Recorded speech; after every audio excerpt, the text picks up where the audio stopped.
енергетиката е нешто што не се планира од денес за утре. Година дена е како недела дена, што значи дека секое планирање треба долгорочно, 5 до 10 години од денес натаму да видиме каде сакаме да бидеме. Добро.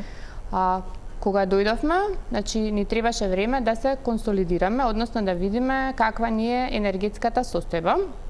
Ние сме потписници, односно на Just Transition.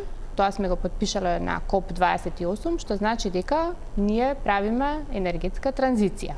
Таа транзиција, значи според некои проценки, е сериозна бројка. Над 500 милиони евра, што за нашата држава е сериозна бројка. И сега, таа зелена транзиција и обновливи извори, што значи? Ние, точно рек, е од 84 година, мора сите да се согласиме дека и ние да сакаме, не може со него да рачунаме на следните 20 години. Значи, тоа е последните 2 месеци.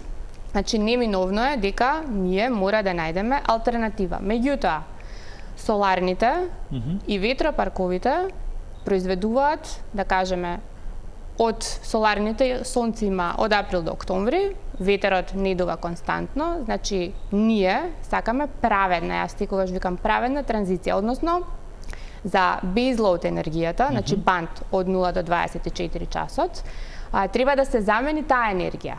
Што значи дека ова е се во ред, дека сакаме обновливи, меѓутоа треба да најдеме алтернатива на оваа базна енергија. Базната енергија може да се замени со хидропотенцијал, меѓутоа за хидропотенцијал да се изгради, тоа е сепак еден долг временски период.